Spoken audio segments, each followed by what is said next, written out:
Pendant longtemps, on a vu le développement de la ville comme étant la construction de bâtiments, de nouvelles routes, de nouvelles infrastructures. Et on a un peu pris pour acquis les espaces verts, les arbres qui étaient là par défaut un peu dans l'espace. Ces espaces verts-là, si on ne les planifie pas, si on ne les intègre pas plus dans la ville, ils vont disparaître. C'est un besoin intrinsèque qu'on a d'être en contact avec de la végétation, de la faune. On a besoin de voir le changement de saison, on a besoin de voir des arbres qui bougent, le vent dans les feuilles. Donc c'est important de s'assurer d'avoir un minimum de nature dans nos environnements bâtis urbains pour qu'on reste dans des environnements qui sont vivables et viables pour l'humain et aussi pour la faune qui vivent à l'intérieur des villes.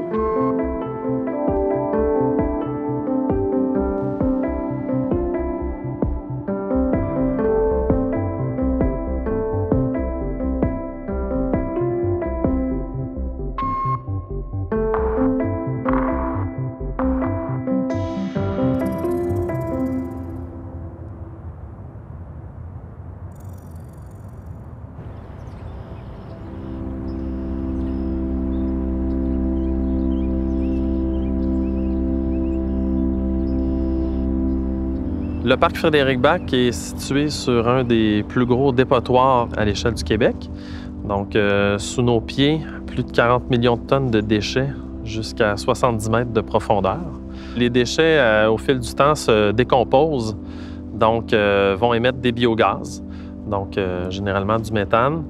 Et c'est un gaz à effet de serre assez puissant. Et ce qui caractérise le parc ici, c'est vraiment toute la technologie qui a été déployée pour capter les biogaz qui sont produits par la décomposition des déchets. On va le capter et on le redirige vers une centrale qui va le brûler pour produire à la fois de l'électricité et de la chaleur pour le chauffage.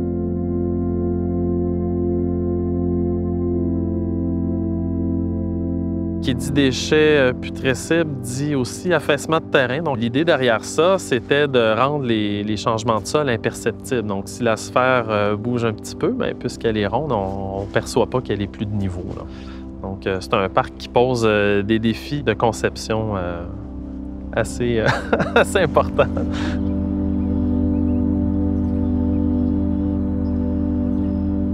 Une ville, c'est pas juste des infrastructures puis des bâtiments et des services, c'est aussi des espaces de vie à l'extérieur, mais c'est aussi un environnement dans lequel on est. Ce qui est vert, en fait, ça a souvent été de l'espace résiduel ou ce qui reste, qui n'est pas construit, où on y mettra un arbre puis du gazon. Donc, il y a un peu de manque de considération par rapport à ça.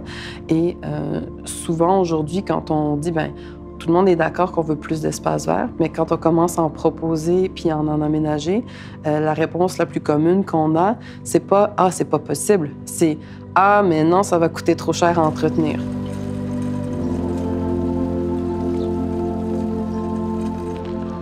On peut aussi voir ça comme un investissement parce que cet espace vert-là, il va réduire les besoins d'entretien du bâtiment, il va augmenter la productivité puis le bien-être des gens, il va réduire tes besoins en termes d'infrastructure.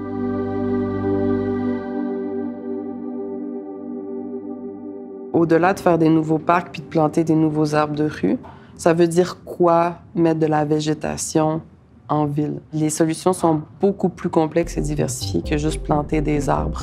Donc, de verdir de manière verticale en façade, de verdir les toitures aussi.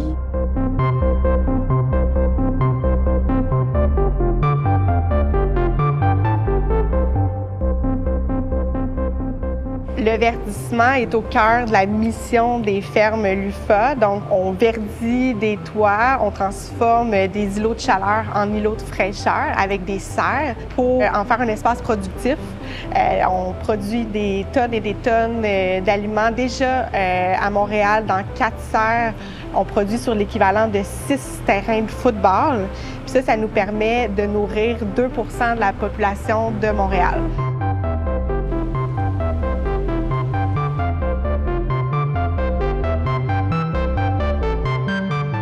L'idée, c'était d'utiliser des espaces perdus urbains en ville pour faire pousser des aliments. On a vu que c'est à peu près la moitié moins de consommation d'énergie pour le bâtiment dessous. Puis pour nous aussi, on récupère la chaleur, donc on utilise moins d'énergie qu'une serre au sol. Nous, ce qu'on voudrait, c'est que la technologie des serres sur des toits soit considérée comme un allié pour vaincre les changements climatiques, assurer la sécurité alimentaire des citoyens, puis que finalement, ce soit un no-brainer, comme on dit, on installe une serre dès qu'on a un toit disponible.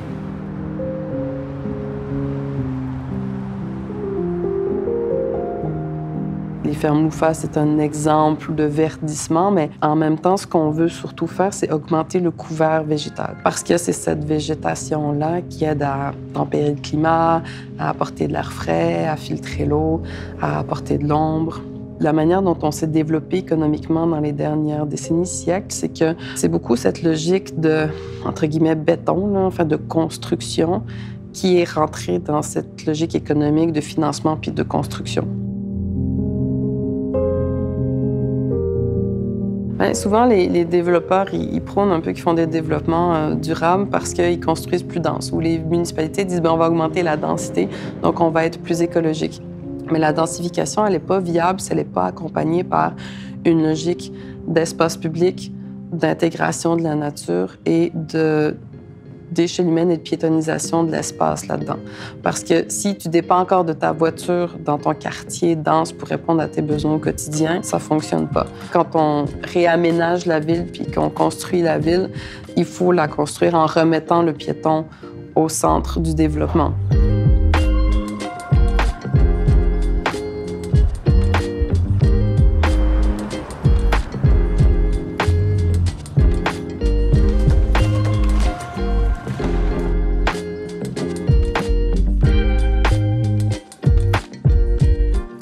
Ça commence super bien la journée parce que ça permet de se dégourdir les jambes, de respirer un bon bol d'air. Ça permet de s'activer le système, de se mettre en forme, puis d'être prêt à attaquer la journée. C'est pas une corvée du tout, c'est très agréable même. Même en plein hiver, des fois, c'est spécialement quand il y a une bonne bordée de neige, là, les enfants ils s'arrêtent tous les 5 mètres pour ramasser de la neige. Je m'appelle Sad Septi. Je suis coordonnateur marketing et développement chez Insertec, une entreprise d'insertion socio-professionnelle qui est à 2 pas de chez moi. J'ai la chance d'habiter un condo qui se trouve dans Cité Angus, la première phase, au milieu d'un parc d'entreprise avec un parc, terrain de sport, etc. On est, ma femme et moi, les parents de 2 garçons de 9 ans et demi et 7 ans. C'est génial parce qu'ils ont plein de copains ici qui retrouvent à l'école, qui retrouvent ensuite ici le soir, le week-end pour jouer ensemble. Alors, on est très, très chanceux d'être dans une communauté, en quelque sorte. L'important, c'est le parc à côté, le fait de pouvoir juste traverser la rue et être dans le parc, d'avoir un point de verdure où on peut se ressourcer, de prendre une bouffée d'oxygène. C'est comme si c'était notre jardin, en quelque sorte. Dans le cadre du projet du Technopole Angus, le défi qu'on avait, qui était très stimulant, c'était de se poser la question comment transformer un parc d'emploi en véritable morceau de quartier animé, dynamique, un véritable milieu de vie avec de l'activité et des infrastructures vertes et un mode de vie plus écologique, plus logique, plus viable. Avant de se dépêcher à développer un quartier, il faut le réfléchir, il faut y vivre même des fois. On ne s'est pas dépêché à développer le Technopole Angus, ça fait 25 ans qu'on est là. C'est quelque chose, développer une ville, ça se fait pas 5 coins de table. Ceux qui craignent justement tout nouveau projet ou les projets là, structurants, là, les grands projets, c'est parce que, en quelque part, on a tous été un peu affectés ou un peu déçus aussi de ce genre de projet-là. Tu sais, je pense juste, par exemple, à l'autoroute métropolitaine qui traverse l'île de Montréal. Bon, à l'époque, le besoin était clair. Il fallait favoriser le transport routier d'est en ouest. Mais c'est parce que quand on regarde le résultat aujourd'hui, on ne peut pas faire autrement qu'être un peu déçu parce que c'est pas très beau. Puis c'est pas non plus très bien utilisé. On regarde juste les espaces en dessous du pavé. Alors, tout ça pour dire que ça devient un défi pour tous ceux et celles qui veulent justement promouvoir ces genres de grands projets-là, d'arriver à convaincre un peu tout le monde de dire, bien, on a appris de nos erreurs, on va faire mieux.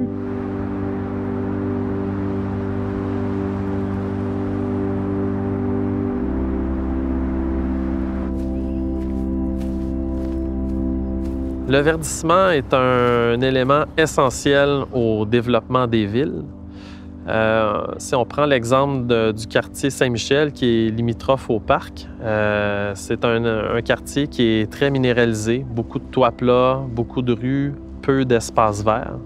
Donc, le fait d'aménager un grand parc avec justement des arbres, des îlots de fraîcheur, ça contribue, disons, à créer des endroits où les citoyens peuvent se réfugier là, en cas d'épisodes de forte chaleur, qui sont de plus en plus fréquents. Là.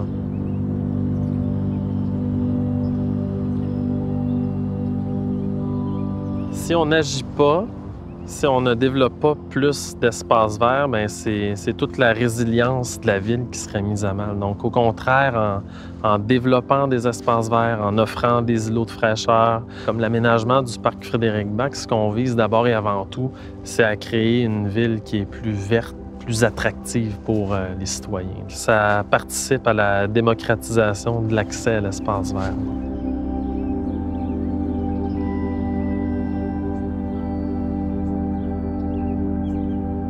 Un des facteurs clés, c'est la patience.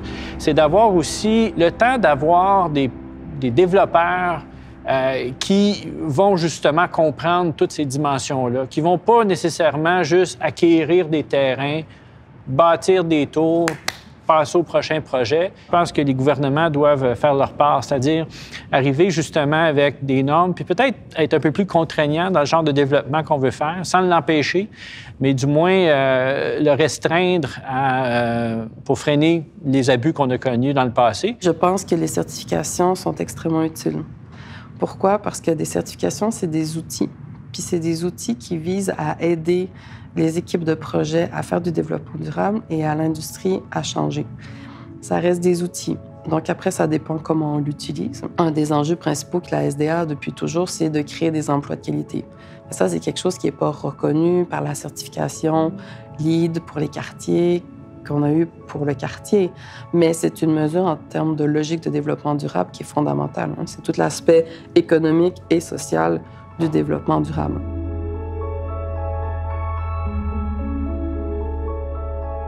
La proximité de mon travail, ça participe énormément à la qualité de vie.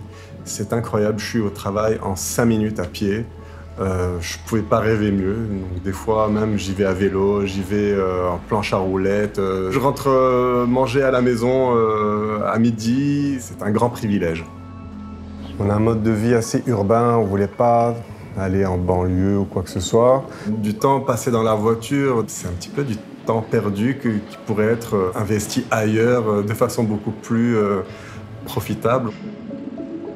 Ce qui est très intéressant ici aussi, c'est le côté environnemental, le verdissement qu'il y a, mais pas seulement ça, il y a aussi la boucle énergétique qu'ils ont fait entre les bâtiments qui est vraiment une chouette idée, c'est-à-dire qu'il y a un échange thermique entre les bâtiments pour éviter la déperdition d'énergie. Si on pouvait avoir plus de projets comme ça, qui s'inspirent de ce modèle-là pour limiter l'émission de gaz à effet de serre, ça de façon plus globale, on va dire, ce serait intéressant.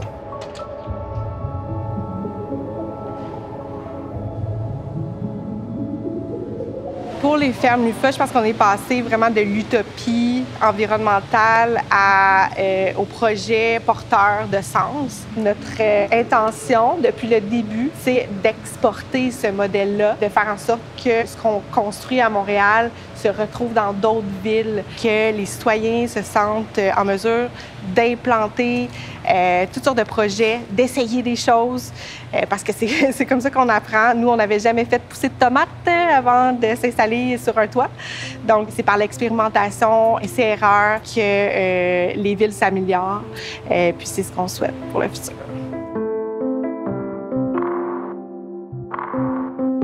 Lorsqu'on voit une ligne de désir se créer dans des ensemencements, des grandes plantes herbacées, des fois, ça nous envoie un message des citoyens qui veulent se rendre à un endroit peut-être plus rapidement qu'on ne le leur proposait. Donc, on a cette flexibilité-là d'ajuster les pistes qui sont tondues pour suivre un peu le chemin que tracent les citoyens.